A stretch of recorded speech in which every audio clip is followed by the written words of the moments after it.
I am so excited because I am here with Melissa Cross, the queen of metal, in my opinion. And she has worked with Disturbed, and this is one of my personal favorite songs. I know it's a cover, but I feel like Disturbed really made it their own, and it's so powerful. So, we are going to talk about this song and how you can use it to improve your mental health. Okay.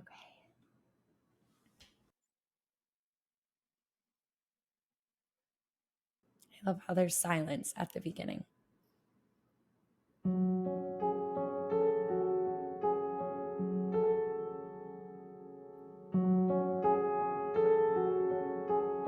Hello, darkness, my old friend.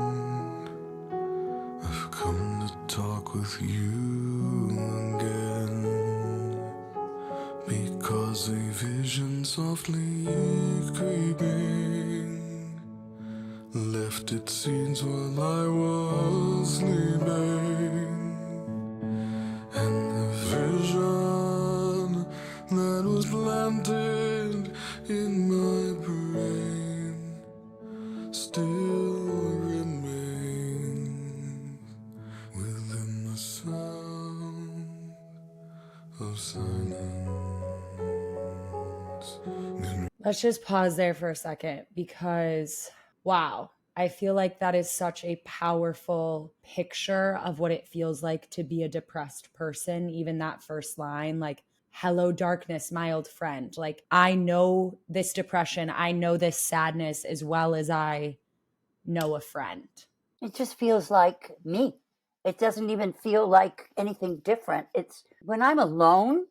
Well, it was worse when I was younger because I had a lot of mental health issues. Now that I'm older, things have gotten a lot better. But even when I get this moment of aloneness, it feels dark. Now, Yes. when I'm alone, I never feel like this. I'm usually having a discussion with me and myself, and that's where all the trouble comes in. Yeah. Yeah, because my Yeah. sense of self is almost non-existent. Like Mm. I didn't get a good sense of self because I was always reacting to whatever bullshit was going to hit me. Like, it's like, okay, what's the other shoe? What's the other shoe going to drop? So I didn't have a feeling of being powerful enough to have my own feelings. It was kind of like Yeah. a void of just nobody cares, nobody's looking. It's just me, and it's hopeless. Yes. That's, And it feels like this bubble of then silence that like nothing good can penetrate into. No one understands. Like it's like Bubble Boy in a way. You're yeah, like can't interact with the world in a way that is helpful at all. right. And the sad music, that makes it a little prettier, a little bit more Mm-hmm. dramatic, a little bit more attractive because it's Mm-hmm. got a to it, right? But it fills the void, but it is a void. It's a void that fills the void. So, yeah, I'm very familiar with the trials and tribulations of being on my own because that's where I get really bad ideas. I've definitely experienced that as well. Okay, let's keep listening. Let's see. In restless dreams I walked alone, narrow streets of cobblestone, neath the halo of a street lamp, I turned my collar to the cold and damp, when my eyes were stabbed by the flash of a neon light that split the night and touched the sound of silence. And in the naked light I saw 10,000 people, maybe more. That is so real for what I feel like so many people's mental health issues feel like. It's like I feel so alone and I only feel more alone because I see all of these people. I Yeah, see 10,000 people, maybe more. And still none of them get me. None of them can support me. Like none of them are trying to break through to get to me. I am in my own bubble of silence. Yep. And it reminds me when I first came to New York by myself, and the first year, see that imagery with cobblestones and the neon lights at Times Square, and like, you know, the cold and the damp in the wintertime, and being alone in New York. I love New York because I used to not be able to sleep because my mind wouldn't stop.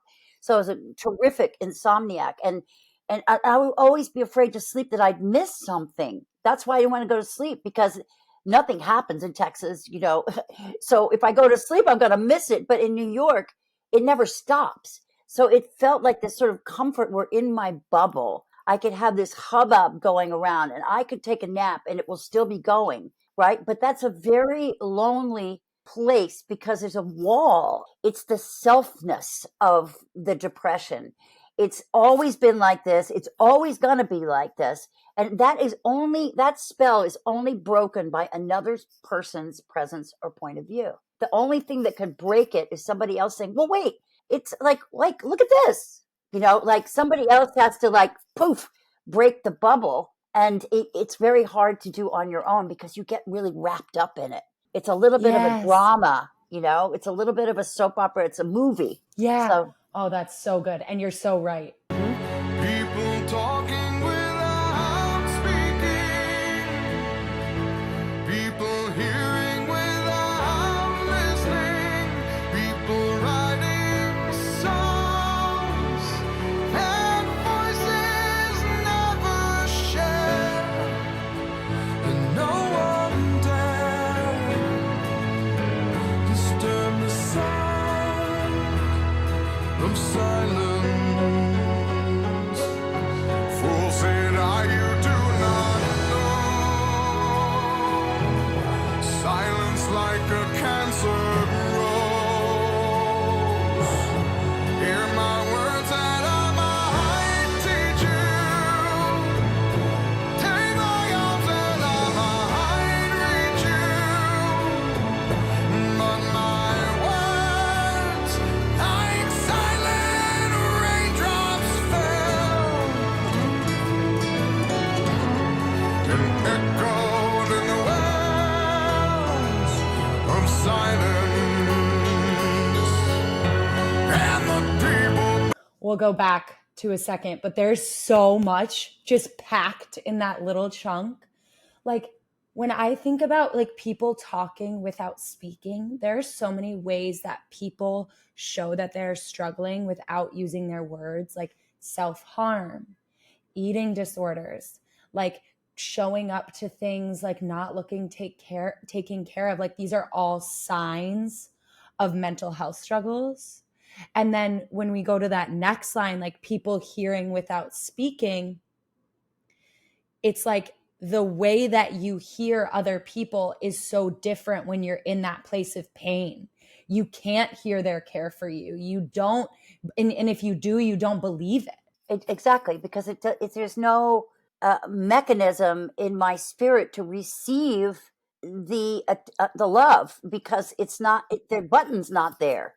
I don't know what it is. I don't even know what it is. So I had to do a lot of work to make buttons to reciprocate communication, because I was so much in a dialogue with myself. It was victim mode, but I didn't know that there was any other way to think. I thought everybody was like that. But at that time, when this song was written, and it's so interesting because to this day, I believe this song speaks to now just like it did in 1964, because there were people that were being killed for what they believed. Like there were people that were being shot, people that were going to jail for not picking up a gun and going to Vietnam, dodging the draft. There was a kind of a money grabber, kind of the establishment, where people's lives don't matter. Love doesn't matter.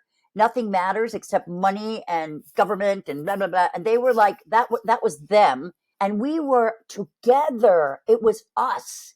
We had songs. We had poems. We had rallies. We had armbands. We had like solidarity. And the metal thing is that. The metal genre is the only genre of music that maintained that identity back then. That was like a big revolution in music. So much music came from there, and it's still happening. And that's why I feel like it's so appropriate that the metal community is so like wrapped up in carrying a message of healing to pain, spiritual pain. You don't have to be alone. Yeah, and I feel like that's what metal music does, is it disrupts the sound of silence, right? Exactly. Because he says like silence like a cancer grows. Like when you don't have a way to express your pain, when you can't find the words or you don't believe that anyone cares, it grows inside of you until the depression literally consumes you, or whatever the mental health struggle is. And metal music disrupts it by naming the pain and expressing it. And also, there's a kind of double entendre thing, because if you allow certain unfair things to happen to your fellow men and you don't speak up about it, that's another kind of cancerous, like, silence. It's like you have to speak up. You have to speak up. And so it kind of works. You have to speak up for yourself, but you have to speak up for your friends, for your peoples. Yeah, Yes. It's like you have to take care of yourself and other people. You have to care. And the people bow and pray to the neon god they made. And the sign flashed out its warning, and the words that it was forming. And the sign said the words on the prophets are written on the subway walls, in tenement halls, and whispered in the sound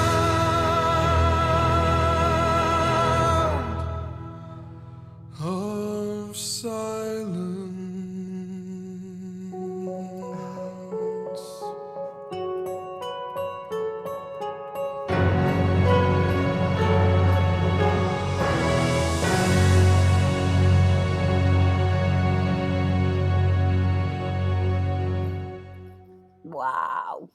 Wow.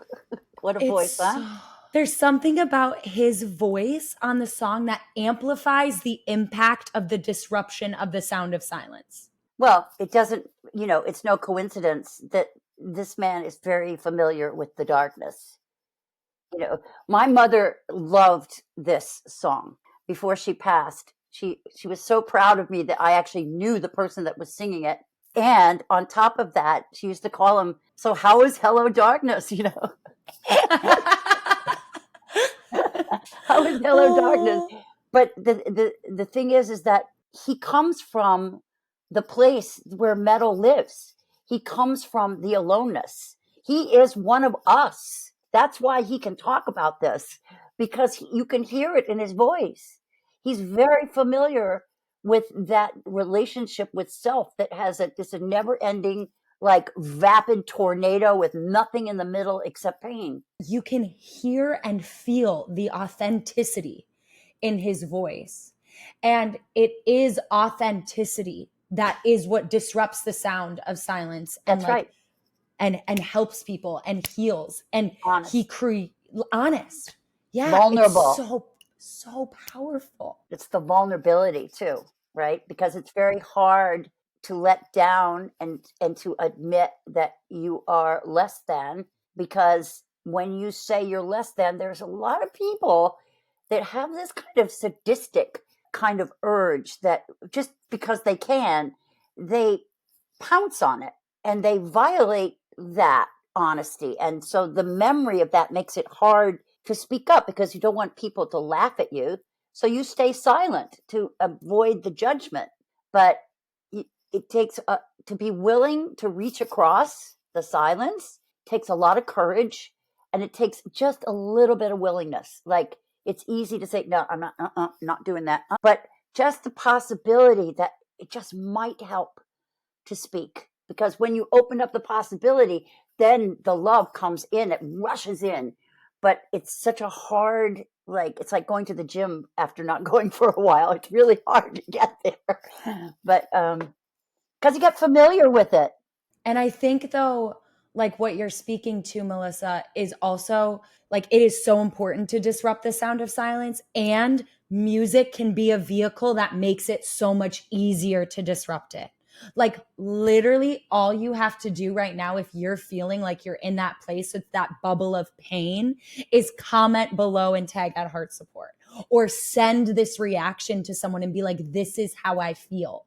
Or if you want to be a person that helps someone out of their own silence, you can click the link below and we have 5 songs to help you be a better friend. Like you can literally use this song in the same way that David Draiman did and Simon and Garfunkel before him to disrupt the silence in your own life. Yeah, I mean, that is what music does. When I listen to music, I feel better because somebody understands. There's something that's coming in my ears that sounds just like I feel, and I don't feel so bad because I don't feel alone, even though it's not a person.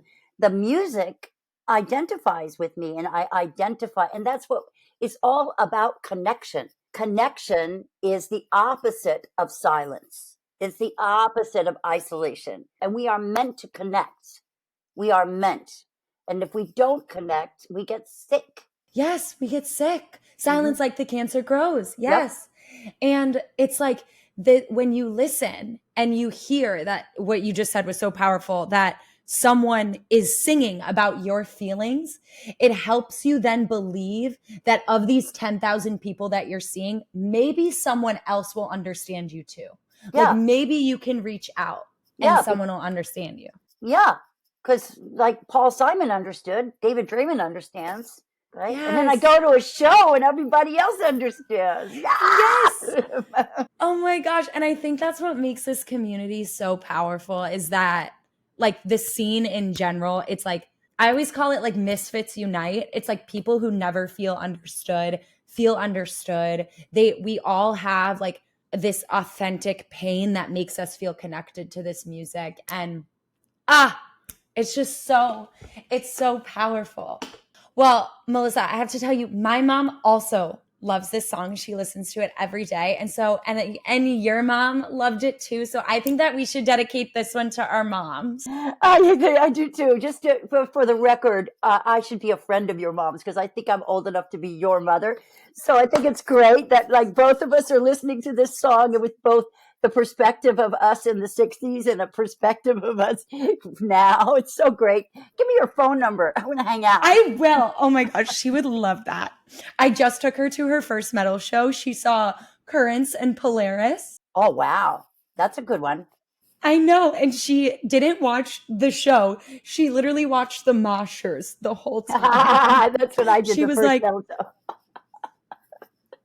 She was like, do we need to call someone? What are they doing? What are they doing? That's what the first time I saw a metal show, I saw this sea of people. They all were dressed they had signals and they had these activities. It looked like, like amusement night at the old senior place, right? But it was all kids. And they were together and they were consolidated. And I was like, oh my God, this is amazing. This is like it used to be in the 60s. This is it. This is what rock is. I was like, oh, I'm so excited. And I thought, shit, I'm too old. Damn it. Like, I'm too old. And then about 2 weeks later, I got that phone call from, a producer that said, I can't get these kids to stop coughing blood. Can you help me? And I said, well, I'll try. And because it was symbolized that movement of vulnerability and of authenticity and solidarity, I'll do anything to help. And I have been in that dedication. That was 1998. I started teaching this. So 1998. Melissa, I've been there. You have to write a book. I'll just talk. Somebody has to write it down. I'm too lazy. That's such a beautiful story. Yeah. Yeah. Oh, and we're so lucky to have you. Like, you helped some of my friends, some of my favorite humans. Oh, and They're all the real deal. They're the real deal. Those are metal kids. They're metal kids, and they're doing what this song does. And Yeah. it's so special. And Mhm. I think like for our community, It's yeah, it's a survival thing. It's survival. You have to connect, because it only goes in a downward spiral when it's just a party of one.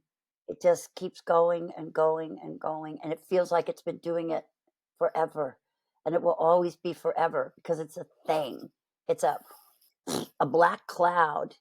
And if you stay in that black cloud, if I stood in that black cloud for 5 or 6 days, I usually ended up like doing some serious self harm, like a razor blade on my arm, or like a drug overdose, or 5 days of the black cloud, and there was no hope.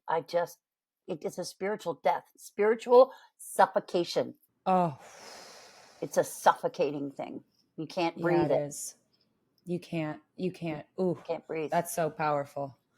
Well, I'm so glad that you're here, and that the darkness, and that you're connecting, and that the darkness didn't take you, because you are just pure magic, Melissa. Oh, Seriously. thanks. I just want to be useful, and this is, the pain that was going on back then.